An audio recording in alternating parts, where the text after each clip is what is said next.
Bakınız dumanlar nasıl çıkıyor. Şu güzelliğe bir bakar mısınız? Şöyle bir tutayım arkadaşlar. Buyurun. Haşlamadan fırında bu şekilde pişiyor. Size şöyle gösterebilirim. Bakınız arkadaşlar. Lokum, lokum, lokum.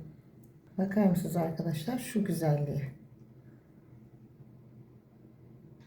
Bu ayağı, bacağı. Merhaba arkadaşlar. Server'in mutfağına hoş geldiniz. Bugün sizlere yeni yıl için şöyle 2 kilo ağırlığında bir tavuğum var. Bugün sizlere çok pratik, vaktinizi almayacak, çalışanların işten geldikten sonra hazırlayıp tavuğu fırına koyacaklar. O arada pilavımın patates püresi ne arzu ederseniz onu yaparsınız.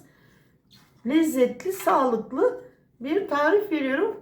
Tavuğumuzu fırında pişireceğiz. 1,5 tatlı kaşığı tuzum var. 2 tatlı kaşığı tereyağım var. Öncelikle tereyağıyla bakınız tuzumu şöyle güzelce bir karıştırdım. Tuz ve tereyağı. Öncelikle tavuğumuzu güzelce masaj yapıyoruz. Arkadaşlar şimdi tavuğun burası kesilir. Fakat ben bugün kesmeyeceğim. Bütün servis yaptığım için dağılmasını istemiyorum. Tereyağımızı, yaz tavuğumu, tavuk yıkanmaz diyorlar. Tamam, doğrudur. Ama ben bugün yıkadım arkadaşlar. İçini dışını güzelce temizledim. Bakınız tereyağını da masaj yaptım. Salça kesinlikle kullanmıyorum ben tavuk tariflerimde. Çünkü etin doğal lezzetinin domates bozuyor arkadaşlar. Şimdi tekrar böyle yapıyorum. Yedirdim bakın tereyağını güzelce, tuzumu. Daha sonra içerisine 1 tatlı kaşığı karabiber koyuyoruz. Şu şekilde. Şimdi tavuğumuzu lezzetlendirmek için 2 diş sarımsak bütün olarak şöyle içine bırakıyoruz. Karabiberimizi bıraktık. 2 adet kuru soğanımızı bırakıyoruz. Ve bu şekilde hazır olan tavuğumuzu poşete koyacağız.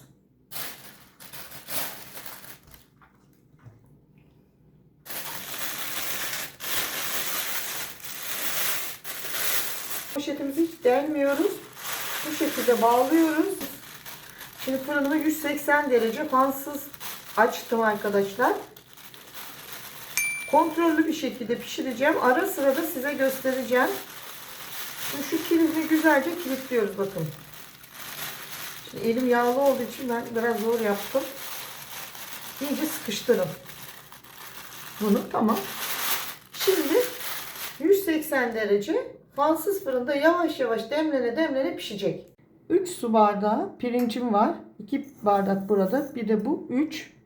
Şimdi pirinçlerimi soğuk suyla güzelce yıkıyorum.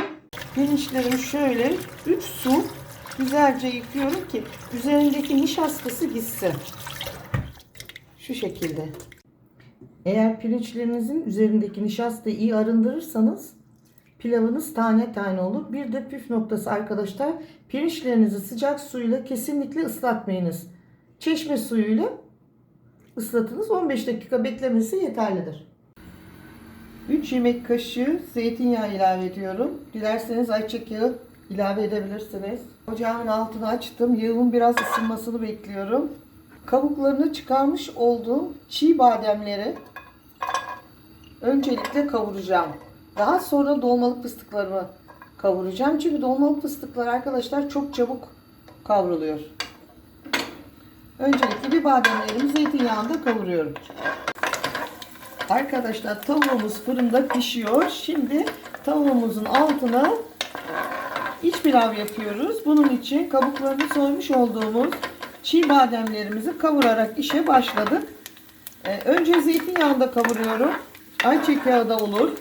Daha sonra tereyağını ilave edeceğim. Çünkü tereyağı yanarsa eğer pilavımızın rengini koyulaştırabilir. Bademlerim pembeleşmeye başladı. Bu aşamada artık 2 yemek kaşığı fıstığımı koyuyorum. 2 yemek kaşığı bademimi pembeleştirdim. Ocağın altı kısık. Şimdi fıstıklarımın da pembeleşmesini bekliyorum. Lezzeti o zaman çıkıyor arkadaşlar. Dolmalık fıstıklarım, çam fıstıklarım da pembe rengini aldı. 1 tatlı kaşığı tuzum, 1 çay kaşığı tarçın, 1 çay kaşığı yeni baharım, 1 çay kaşığı da karabiberim var. Hepsini birlikte şöyle bir karıştırıyoruz. Oh arkadaşlar, bu kokuyu duymanızı isterdim. 2 yemek kaşığı da kuş üzümü var. Dolmalık üzüm. Şimdi dolmalık üzümü ben 2 yemek kaşığı koyduğum için içerisine şeker koymuyorum. Artı ilave 1-2 kesme şekeri atabilirsiniz. Ama üzümün şekeri yeterli geliyor. Bu aşamada içerisine yarım limon suyu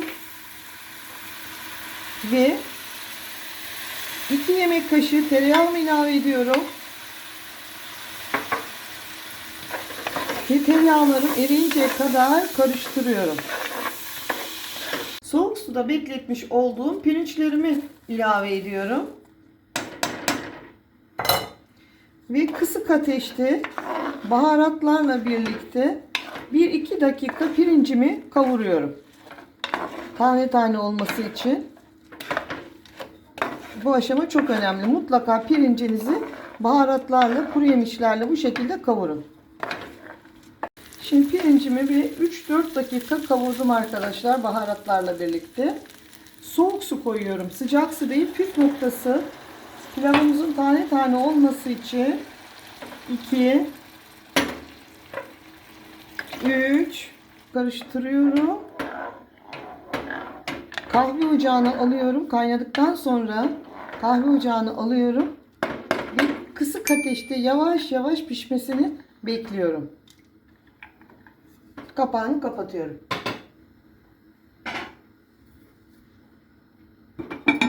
Tenceremin kapağını hemen açıyorum ve kapıyorum. Buyurun. Buharı kaçmasın. Şimdi pilavımız suyunu çekti. Ocağımın altını kapatıyorum. Bir yarım saat demlenecek. Sonra karıştıracağım. 1,5 saat oldu. 180 derecede tavuğum pişiyor. Bakınız, kızarma daha başlamadı. Bu arada pilavı pişirdim. Pilavım demleniyor. Ben oturuyorum. Keyfime bakıp çayımı içiyorum bu arada. Gazla gidiyor tekrar. Kızarmayı şöyle göstereyim size arkadaşlar. Bakınız, tavuğumuz şu anda pişti. Nar gibi kızardı, fakat ben yeni yıl tavuğu olduğu için ben bunun biraz daha kızarmasını istiyorum. Bakınız şu güzelliği, mis mis.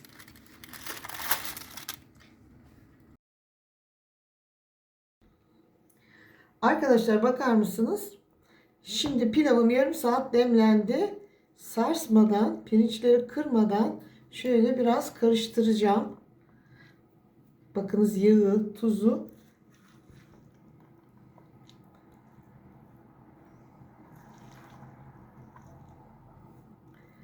Daha sonra servis kabına alacağım.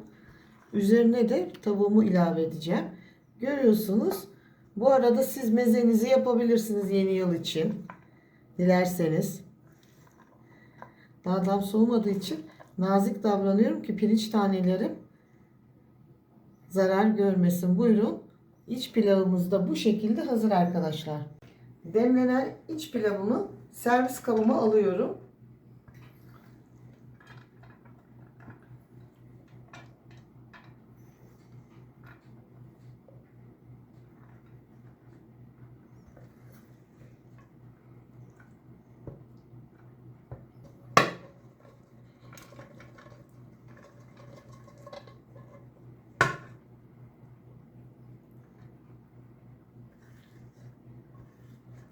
Şimdi şöyle iç pilavımı dağıtıyorum. Üzerine tavuğumu koyacağım. Videomu eğer buraya kadar izlediyseniz ve hala abone değilseniz lütfen Server'in mutfağına abone olmayı, beğenmeyi, yorum yazmayı, bundan sonraki tariflerimden haberdar olmak için lütfen zil tuşuna basınız. Evet arkadaşlar, tavuğum pişti, fırından çıktı. Bakınız, hiç salça sürmedim. Kendi derisinin yağı ve tereyağı ile birlikte bu şekilde mis gibi kızardı. Bunun tadına doyamayacaksınız. Eğer salça sürerseniz bu lezzeti alamazsınız. Bu şekilde tavuğun öz lezzeti içinde kalmış oluyor. Lütfen Selvi'nin mutfağını izlemeye devam ediniz.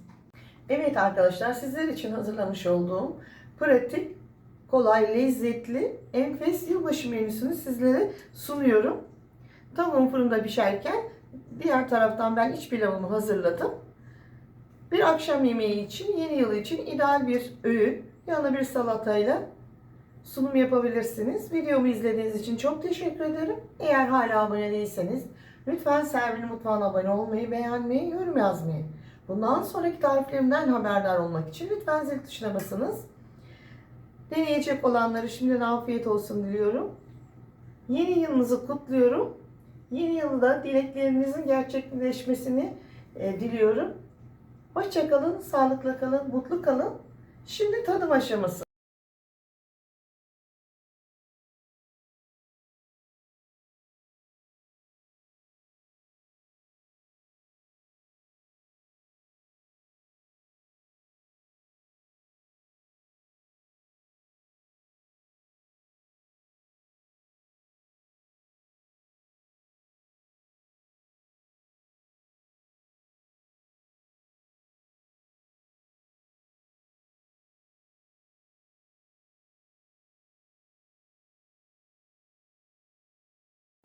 Evet arkadaşlar, şimdi tadım aşaması. Çok sıcak olduğu için ben dokunamıyorum. Bıçakla kesmeye çalışacağım.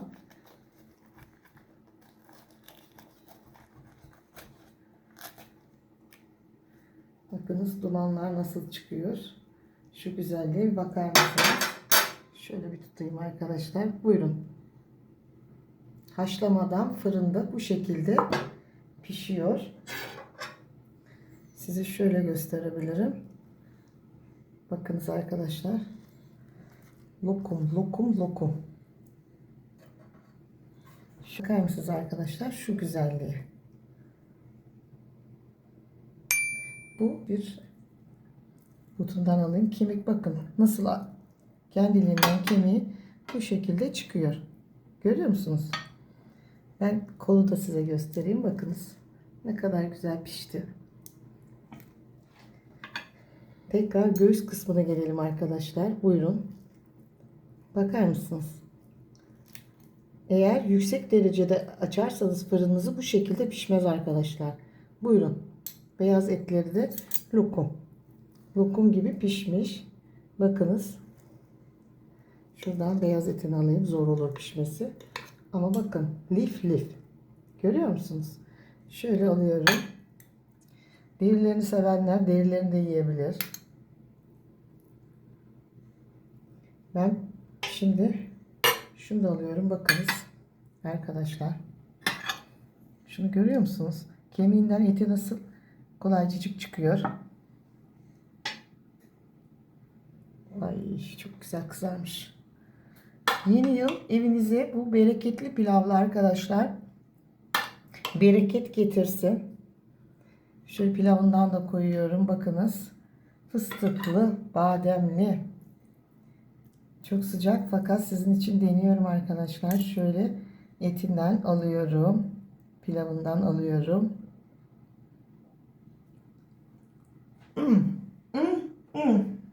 Olağanüstü arkadaşlar. Olağanüstü bir tarif. Hem de kolay. Fırında pişerken siz bir taraftan mezenizi, salatanızı yapabilirsiniz. Deneyecek olan herkese afiyet olsun. Ben kamerayı kapatıyorum arkadaşlar. Soğumadan biz hemen yemeğimizi yiyoruz. Şöyle göstereyim arkadaşlar. Buyurun. Bakınız. Lokum. Bakın arkadaşlar. Kemiğinden nasıl güzel yandım. Bu kadar güzel haşlanmadan tavuk fırında pişiyor. Bu tarifi mutlaka deneyin. Afiyet olsun.